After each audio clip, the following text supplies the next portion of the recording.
오늘 말씀은 지난주에 이어서 가보도록 할게요. 우리가 첫째 주에는 두 가지 시대를 배웠었죠. 창조 시대와 그리고 족장 시대에 대해서 배웠습니다. 그리고 지난주에는 이어서 출애굽 광야 시대, 그리고 정복 시대, 사사 시대까지 배웠습니다. 그래서 마지막에 사사들의 이야기를 통해서 지난주 설교를 마무리했었고요. 오늘은 이제 그 사사 시대에 이어서 나오는 시대에 대해서 살펴볼 건데요. 오늘은 왕국 시대예요. 그래서 통일왕국 시대와 분열왕국 시대. 여러분들 좀 외우기는 쉽죠? 통일된 왕국. 그러면 다음에는 이 통일된 왕국이 분열된. 그래서 분열 왕국이 이어집니다. 그래서 우리나라가 지금 남과 북으로 나뉘어졌던 것처럼 이스라엘도 남과 북으로 나뉘어져요. 그래서 오늘 이 설교 내용을 통해서 이 통일왕국 시대와 분열왕국 시대에는 어떤 것들을 기억해야 되고 어떤 내용들이 성경에 담겨져 있는지 목사님과 함께 살펴보도록 하겠습니다. 우리 먼저 통일왕국 시대에 대해서 살펴볼 건데요. 우리 가장 먼저 첫 번째로 살펴볼 것은 불편한 만남이라는 거에 대해서 살펴보려고 합니다. 통일왕국 시대를 딱 볼 때 우리가 가장 먼저 생각해야 될 것은 불편한 만남이에요. 과연 어떤 게 불편하냐? 이스라엘이라는 나라와 왕이라는 제도의 만남입니다. 그런데 이 만남이 굉장히 불편해요. 왜 불편한지 한번 생각해봤으면 좋겠어요. 한 번만 더 눌러주실래요? 네, 과연 이스라엘에게 왕이 필요했을까라는 것을 우리가 먼저 생각을 해봐야 돼요. 지난주에도 목사님이 이야기를 했었는데요. 이스라엘이라는 이름에 담겨있는 뜻이 있었어요. 그 이스라엘에게 담겨있는 뜻은 무엇이냐면 두 가지가 있는데, 첫 번째는 하나님께서 지금 싸우고 있다. 너희를 위해서 하나님께서 지금도 싸우고 있다. 그리고 하나님께서 너희를 위해서 싸워 주실 것이다 라는 이 두 가지의 뜻이 이스라엘이라는 이 단어에 담겨 있었어요. 그러니까 이스라엘은 누가 싸워주시는 나라라는 거죠? 바로 하나님께서 싸워주시는 나라라는 것이었습니다. 그런데 이 이스라엘은요, 군사력이 많고 돈이 많고 백성의 수가 많다고 힘이 세지는 나라가 아니었어요. 이스라엘이 힘이 세질 수 있는 방법은 딱 한 가지. 과연 하나님을 왕으로 섬기고 있느냐, 하나님을 주인으로 섬기고 있느냐, 이것에 따라서 힘이 있느냐 없느냐가 나뉘어졌습니다. 하나님을 왕으로 모시고 잘 섬기면 하나님께서 이스라엘을 강한 나라로 만들어 주셨고, 하나님을 뒷전으로 하고 자신의 생각대로 살고 자신의 뜻대로만 살았을 때는 하나님께서 그 이스라엘을 약한 나라로 만들어 버리셨습니다. 그래서 이스라엘의 왕은요, 하나님이에요. 이 말은 무엇이죠? 이스라엘에는 왕이 필요가 없다라는 것입니다. 그런데 이스라엘이 사무엘 선지자를 통해서 하나님께 왕을 요구해요. 왕을 요구하는 조건이 뭐였냐면, 다른 나라들도 왕이 있기 때문에 우리도 왕을 주십시오라고 이야기를 합니다. 여러분, 그 하나님께서는 처음에 이 요구를 들었을 때 하나님의 기분은 어땠을까요? 우리가 그거를 한번 생각해봤으면 좋겠어요. 화면 저로 바꿔주시면 됩니다.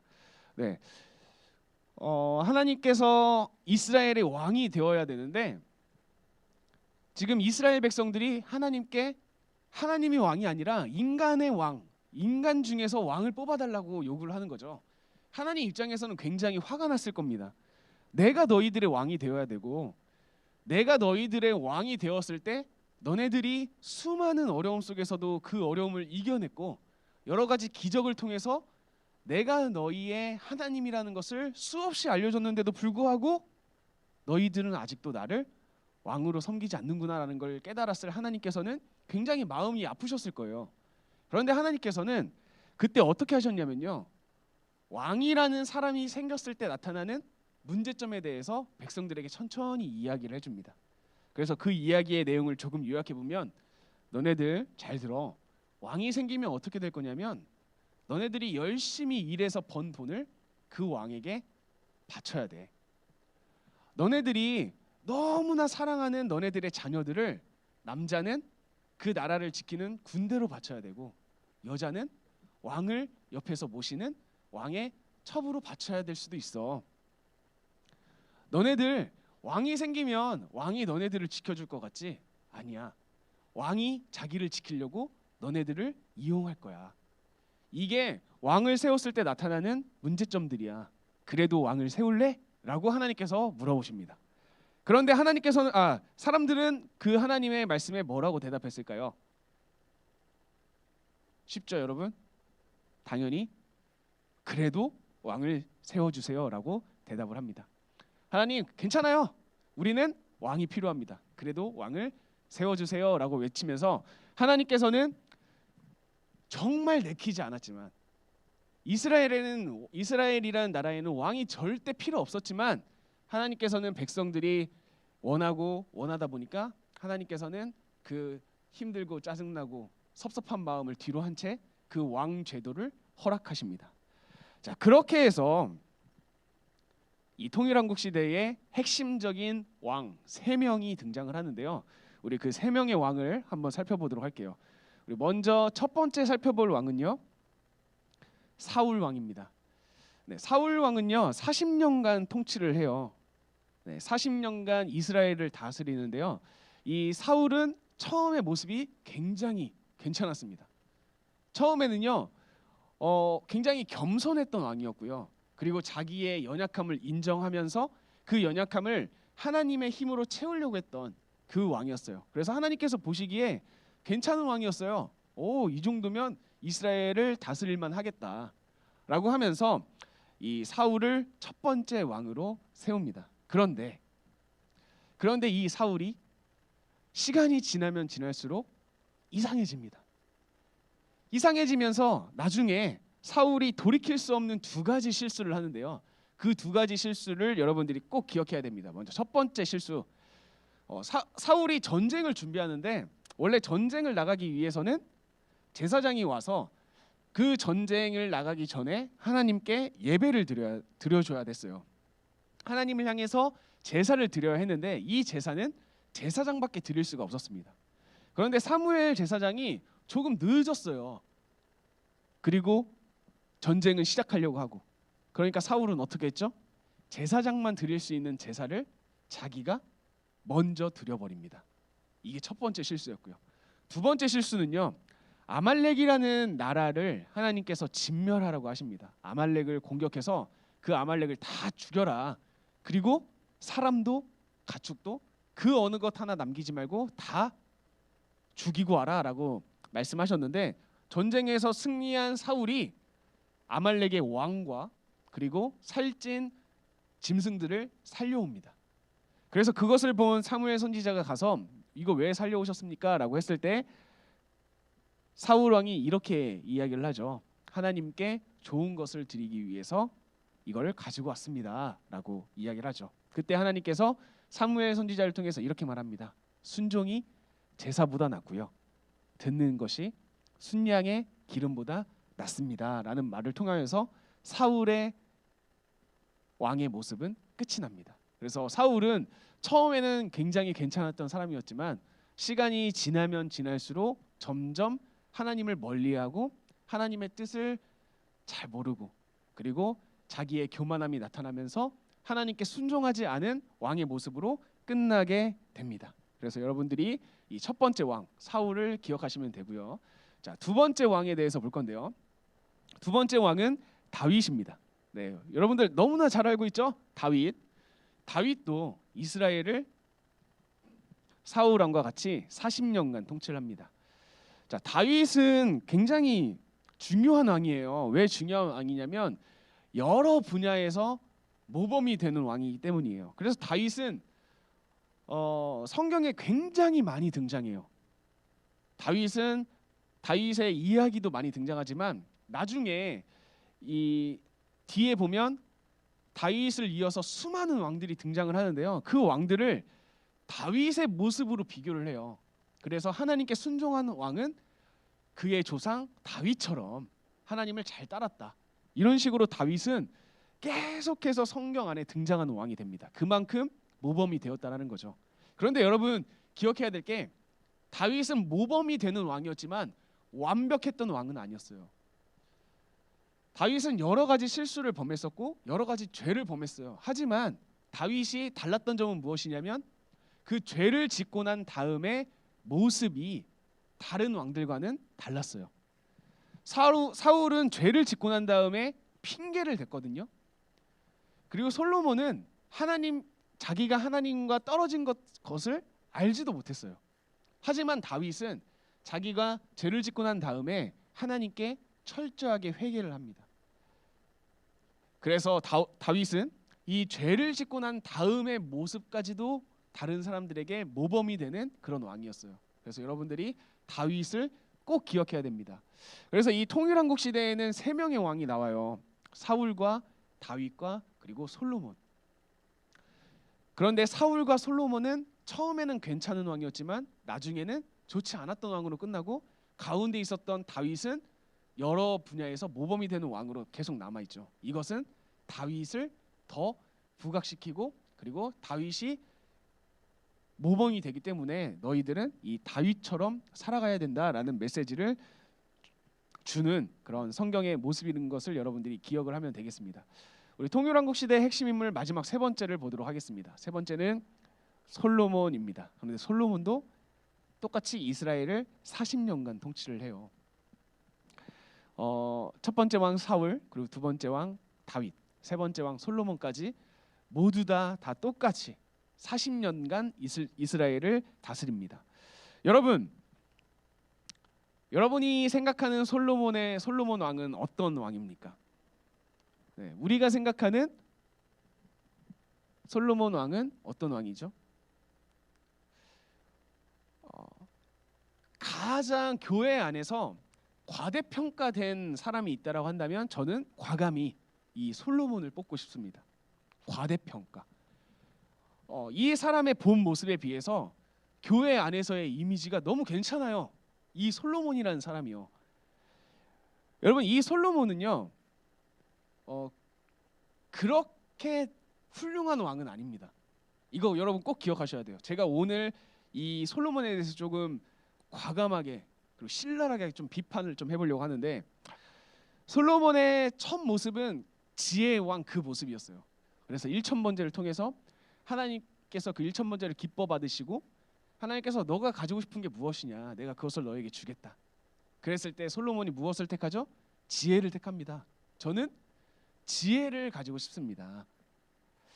그랬을 때 하나님께서 그 모습을 되게 기뻐 받으시고 지혜뿐만 아니라 부와 명예와 명성까지도 다 허락해 주시죠.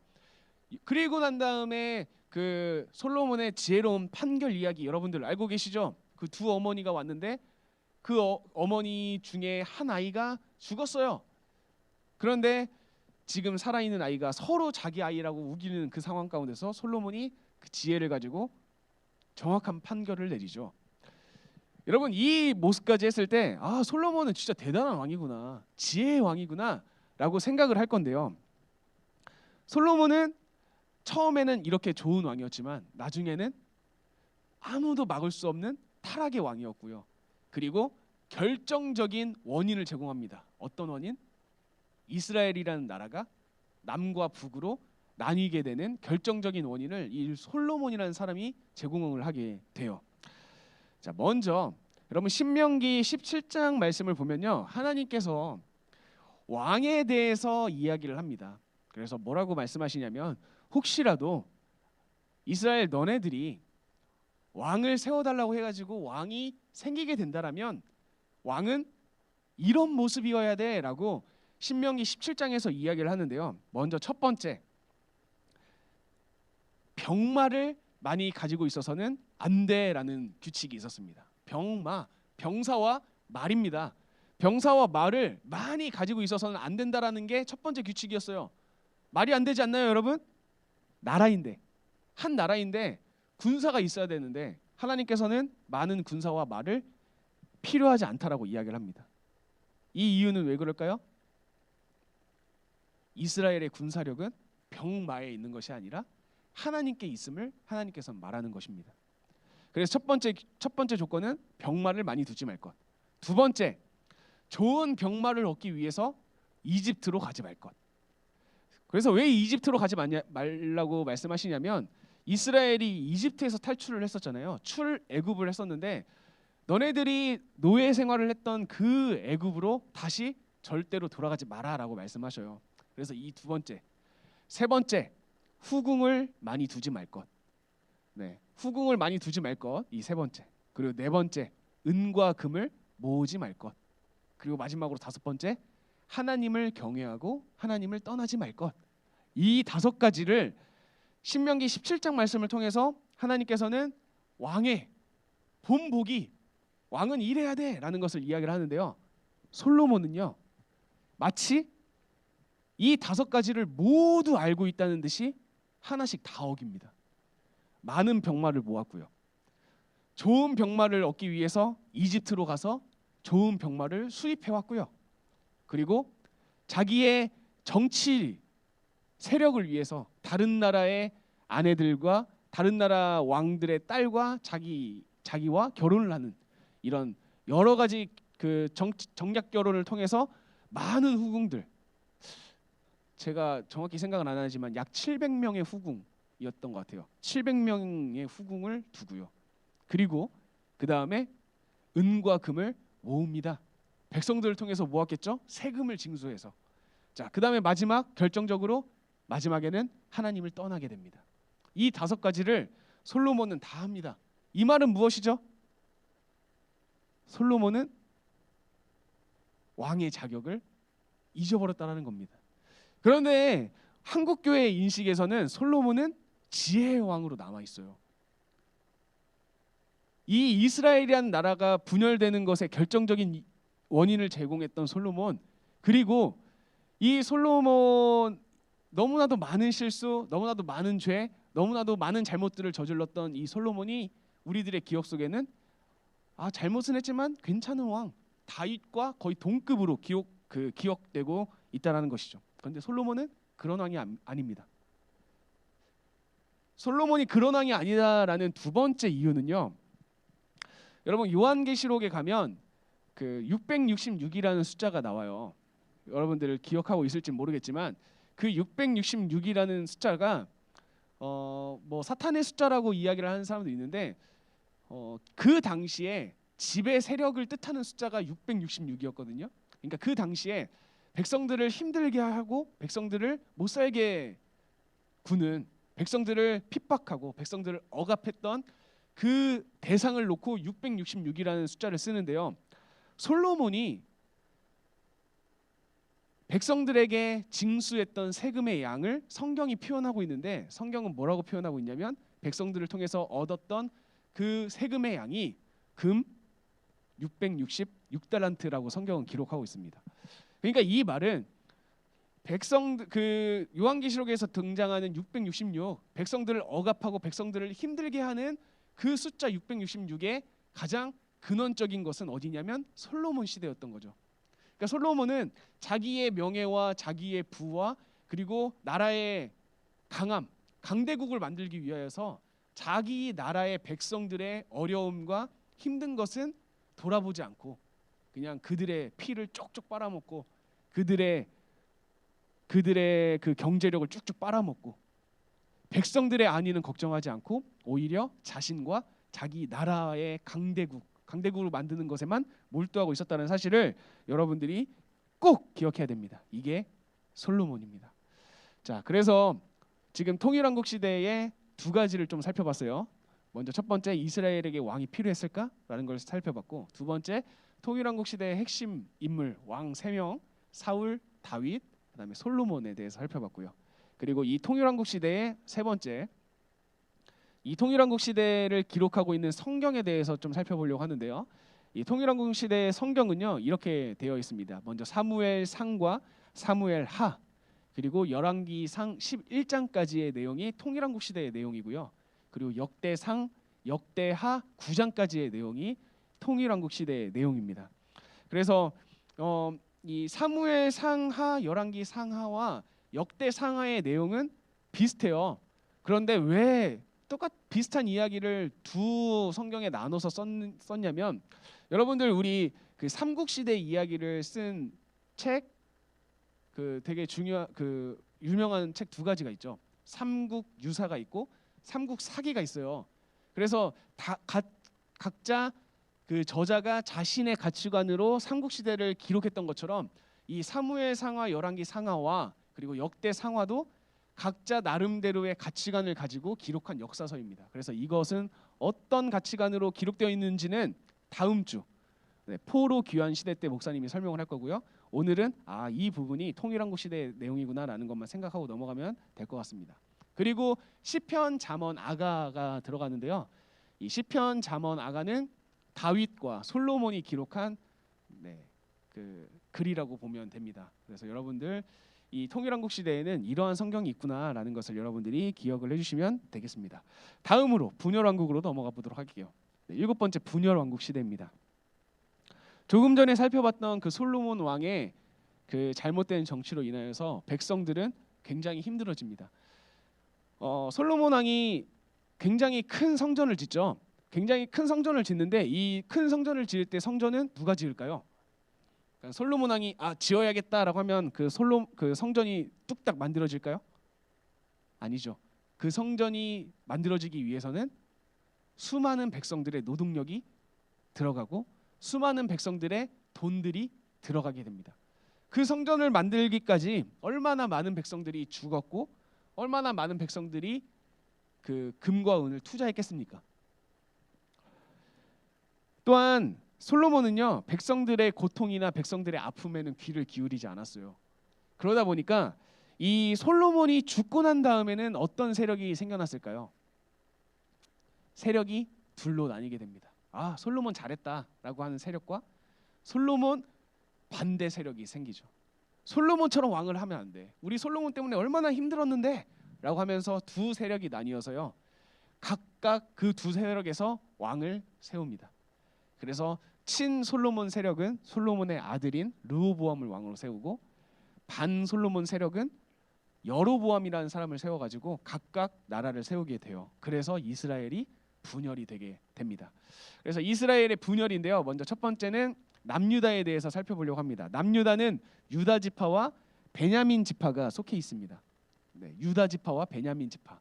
이스라엘에 12개의 지파가 있는데 그 중에 유다와 베냐민 지파가 2개가 합쳐져서 남유다가 되고요. 그래서 이 남유다의 왕은 솔로몬의 아들 르호보암이 왕이 돼요. 그런데 이 남유다의 특징은 무엇이냐면 순종하는 왕과 불순종한 왕들이 섞여 있습니다. 그래서 어떤 왕들은 하나님의 말씀에 순종하는 왕, 어떤 왕들은 하나님의 말씀에 불순종하는 왕. 그래서 이 왕들이 섞여 있다라는 것을 여러분들이 기억을 하면 됩니다. 두 번째, 북이스라엘에 대해서 살펴볼 건데요. 북이스라엘에는요. 유다와 베냐민을 제외한 나머지 10개의 지파가 다 들어갑니다. 그래서 그 10개의 지파가 모여가지고 왕을 세우는데 여로보암이라는 사람을 왕으로 세우고요. 이 북이스라엘의 특징은 무엇이냐면 모든 왕들이 불순종을 합니다. 그러니까 남유다는 순종하는 왕도 있고 불순종한 왕도 있는 그렇게 섞여 있는 모습이라면 북이스라엘은 모든 왕들이 불순종하는 왕. 그리고 이 불순종하는 왕 중에서 최고는 누구냐면 아합이라는 왕입니다. 여러분 이름을 기억해 두시면 됩니다. 아합이라는 왕이고 그 왕의 왕비는 이세벨이라는 왕비였어요. 이 이야기를 여러분들이 기억을 해놓으면 되겠습니다. 그리고 두 번째로 넘어갈 건데요. 이 이스라엘 이제 분열왕국 시대에 또 한 가지 기억할 것은요. 멸망한 거예요. 멸망. 이스라엘이 멸망해요. 남유다 그리고 북이스라엘이 각각 멸망을 하는데요. 우리 먼저 이번에는 북이스라엘의 멸망에 대해서 먼저 살펴볼게요. 그렇게 분열되었던 북이스라엘이 멸망을 하는데 언제 멸망하냐면 BC 721년에서 722년. 어떤 학자들은 721년이라고 하기도 하고 어떤 학자들은 722년이라고 하기도 해요. 그냥 대략 721에서 722년이라고 기억을 하시면 될 것 같아요. 이 정도쯤에 아수르에 의해서 멸망을 합니다. 북이스라엘이요. 아수르라는 나라에 의해서 멸망을 하는데 여기서 여러분들이 한 가지 기억할 것은 나라마다 어떤 나라를 정복했을 때 했던 정책들이 있었어요. 뭐 예를 들면 일본이라는 나라가 우리나라를 점령했을 때 일제 강점기 시대 때 일본은 우리나라를 어떻게 다스렸나요? 여러분들 기억나나요? 일본이 했던 것은 우리나라의 민족성을 없애기 위해서 노력을 합니다. 네, 우리나라의 문화, 우리나라의 우리나라의 종교, 우리나라의 민족성 이런 것들을 파괴시키기 위해서 굉장히 노력을 했어요. 네, 그런가 하면 또 다른 나라들은 그 다른 나라들만의 정책이 있었어요. 정복했던 정책. 자, 그 정책을 한번 살펴보려고 하는데요. 아수르는요, 어떤 정책이 있었냐면 자기가 정복한 민족을 혼합을 시킵니다. 그래서 자기가 전쟁에서 승리한 나라들의 사람을 이주시켜 가지고요, 다른 나라의 사람들과 혼합을 시켜요. 그 민족성을 섞어 버립니다. 그래서 그 민족이 가지고 있는 문화와 고유한 민족성을 파괴시키는 그런 전략을 썼던 나라가 바로 아수르였습니다. 그래서 아수르가 점령했던 그 북이스라엘은요, 혼합 민족이 돼버립니다. 그래서 그 민족의 고유한 성질을 중요시 여겼던 이스라엘 사람들은, 특히 그 남유다 사람들은 나중에 북이스라엘 사람들을 손가락질하고 조롱합니다. 특별히 북이스라엘의 수도였던 사마리아 사람들을 남유다 사람들은 굉장히 멸시했어요. 그래서 쳐다보지도 않았습니다. 그래서 나중에 신약 성경에 가면 사마리아인, 선한 사마리아인 이야기가 나왔을 때 우리는 이스라엘 백성들이 사마리아 사람들을 굉장히 멸시했는데 하나님께서는 이 민족이 어떠함이 중요한 게 아니라 사람이 어떠함에 집중을 하시는구나라는 내용을 사마리아 사람을 통해서 강조했던 거죠. 그래서 여러분들, 사마리아가 북이스라엘의 수도였구나라는 것을 기억을 해두시면 좋을 것 같습니다. 자, 이렇게 해서 북이스라엘 멸망에 대해서 살펴봤고요. 다음으로는 남유다 멸망에 대해서 살펴볼 겁니다. 남유다는 북이스라엘보다는 조금 나중에 BC 586년 또는 587년에 멸망을 했는데요. 남유다는 바벨론이라는 나라에 의해서 멸망을 합니다. 그런데 바벨론은 어떤 정복 정책을 썼냐면 정복한 민족의 문화를 인정해주고요, 유지하는 정책을 썼어요. 네, 바벨론은 어떤 정책을 썼냐면 그 나라의 문화, 그 나라의 종교, 그 나라의 인재 다 인정을 했어요. 하지만 뭐만 하면 돼? 우리나라를 위해서 조국만 바치면 돼. 납세만 하면 돼. 그리고 똑똑한 인물들은 우리가 데려다가 사용할 거야. 그 유능한 인재들은 우리나라를 위해서 데리고 갈게. 이런 정책을 썼습니다. 그래서 이 남유다가 멸망하고 난 다음에는요, 다니엘을 데리고 갔고요, 그리고 에스겔 데리고 가고, 이런 일들이 펼쳐지게 된 거죠. 그래서 이 바벨론의 이런 정복 정책으로 인하여서 남유다 사람들은 혼합되지는 않습니다. 민족이 혼합되지는 않지만, 그리고 하나님을 향한 예배도 멈춰지진 않아요. 하지만 포로 생활을 했다라는 것을 여러분들이 기억을 하면 됩니다. 그래서 북이스라엘과 남유다는 이래서 달랐구나. 그 정복당한 민족이, 나라가 달랐기 때문에 이런 다른 것을 경험하게 됐구나라는 것을 여러분들이 기억을 해놓으면 너무너무 좋을 것 같습니다. 네, 마지막으로 분열왕국 시대의 성경에 대해서 살펴볼 건데요. 조금 전에 살펴봤던 그 통일왕국 시대의 성경에 이어서 열왕기상 12장부터 열왕기 하까지, 그리고 역대하 10장부터 역대하 마지막인 36장까지 이 분열왕국 시대에 대한 내용이 들어 있고요. 그 다음에 엄청나죠, 여러분. 이 쭉 보입니까? 사렘, 호열, 암옵, 욘, 미나, 합습, 이게 뭐지? 하는 사람들 분명히 있을 거예요. 여러 가지 예언자들입니다. 그래서 이사야, 예레미야, 호세야, 그다음에 요엘, 아모스, 오바댜, 요나, 미나, 나훔, 하박국, 스바냐.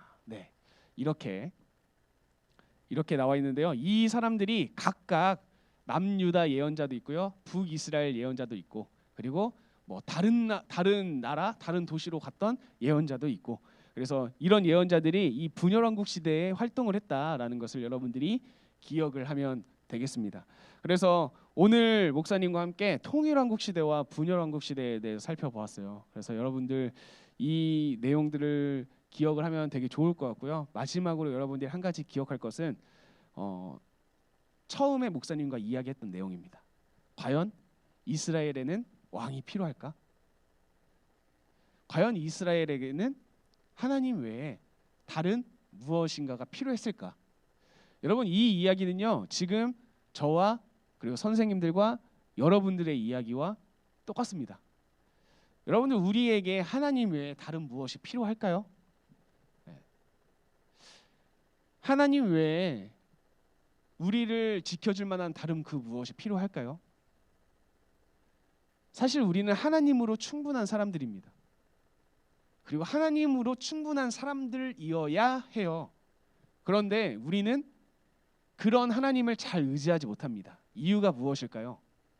이유는 생각보다 간단합니다. 하나님은 보이지 않기 때문이에요. 하나님을 잘 보이지 않고, 성경에서는 하나님이 계시다고 말하고 사람들, 목사님도 하나님이 있다라고 이야기를 하지만 잘 느껴지지 않는 거예요. 하나님이 진짜 계신가? 난 하나님을 진짜로 만나본 적이 없는데, 그리고 하나님 눈에 보이지도 않는데, 보이지가 않기 때문에 신뢰가 되지 않고 믿어지지가 않는 거죠. 그래서 보이는 어떤 거에 집중을 하기 시작합니다. 세상 돌아가는 것을 보고, 사회가 돌아가는 것을 보니까 돈이 있으면 다 되는 것 같네? 그러다 보니까 돈을 의지하게 됩니다. 내게 주변에 아는 사람이 많으면 인맥을 통해서 좀 일이 잘 풀려가는 것 같네? 아, 인맥이 중요하구나. 다른 사람들 보니까 여러 가지 자격증이랑 여러 가지 공부 실력 이런 거 보니까 좀 인생이 잘 풀리는 것 같네? 아, 인생이 잘 풀리는 것은 자격증과 공부에 있구나 라고 생각을 하게 돼요. 왜냐하면 이런 것들은 내가 눈으로 봤기 때문이에요. 돈으로는 다 되는 것 같네? 인맥으로는 다 되는 것 같네? 공부와 스펙으로는 다 되는 것 같네? 이스라엘 사람들은 마찬가지였어요. 보이지 않는 하나님. 하지만 자기의 인생을 살펴보면 그 하나님의 역사가 너무나도 많았거든요. 그런데 그 하나님이 보이지 않기 때문에 신뢰가 되지 않았던 거예요. 반면에 다른 나라들을 보니까 왕이 있으니까 저 나라들이 조금 더 부강한 것 같네. 아, 저 나라들에는 왕이 세워져 있어서 강대국이 됐구나. 그러면 우리도 강대국이 되려면 왕이 있어야 되는구나 라는 판단을 했던 거죠. 그런데 결과는 어떻게 됐죠? 처참했습니다. 그 이유는 이스라엘이 자기 나라의 민족성을 잘 몰랐기 때문이에요. 이스라엘이라는 나라는 하나님이 싸워주시는 나라인데, 하나님께서 일하시는 나라고, 하나님이 왕이 되시는 나라인데, 그런 자신들의 민족성을 잃어버리는 순간 이스라엘은 계속해서 나락으로 떨어지게 됩니다. 이것은 저와 여러분에게도 마찬가지예요. 우리의 삶의 목적 가운데 예수님, 하나님이 떠나는 순간 우리는 나락으로 떨어질 수밖에 없는 사람들이 됩니다. 우리들의 사명에는요, 하나님을 의지해야 하는 사명이 있고요, 하나님을 통해서 우리가 나가야 된다라는 사명이 있고요, 하나님을 신뢰해야 된다라는 사명이 있고요, 다른 그 어떤 것을 의지하는 것이 아니라 하나님을 의지하고 하나님의 말씀을 의지해야 한다라는 그런 사명이 있는 사람들입니다. 저와 선생님과 여러분은 말이죠. 그런데 우리가 그 사명을 잃고, 우리가 그 사명을 잃어버리고 하나님보다 다른 것을 의지하는 순간 우리는 정말 어정쩡한 사람이 됩니다. 아무것도 아닌 사람이 돼요. 하나님도 의지하지 못하는 사람이 되고요, 다른 것들, 돈과 인맥과 명예와 스펙과 공부, 다른 사람들에게는 뒤처질 수밖에 없겠죠. 이렇게 어정쩡한 사람이 될 수밖에 없습니다. 우리가 가지고 있는 본래의 성질을 기억을 해야 돼요. 우리는 하나님으로 살아가는 사람들입니다. 우리 짠소금 학생부 친구들은요, 하나님의 말씀으로 살아가는 사람입니다. 그래서 우리는 하나님의 말씀으로 살아갈 때는요, 그 누구도 우리를 건들지 못하고 막을 수 없는 사람이 됩니다. 왜냐하면 하나님께서 지켜주시기 때문에. 하지만 우리가 하나님이 아니라 다른 것을 의지하는 순간 우리는 그 어느 것 하나도 잡지 못하는 사람이 될 것입니다. 그래서 여러분 바라기는 우리의 주인 되시고 우리의 왕 되시는 하나님을 끝까지 붙잡고 나아가는 오직 하나님만으로 살아가는 우리 짠소금 학생부 친구들이 되길 간절히 축복합니다. 우리 일주일의 삶을 그렇게 결단하면서 살았으면 좋겠어요. 하나님, 내가 하나님을 주인으로 하나님을 왕으로 살아가겠습니다. 하나님만을 신뢰하면서 살아가겠습니다. 눈에 보이는 그 어떤 것이 아니라 눈에 보이지는 않지만 언제나 우리와 함께 하시는 그런 하나님을 의지하겠습니다라고 살아가는 우리 저와 선생님과 여러분들이 되시길 간절히 축복합니다.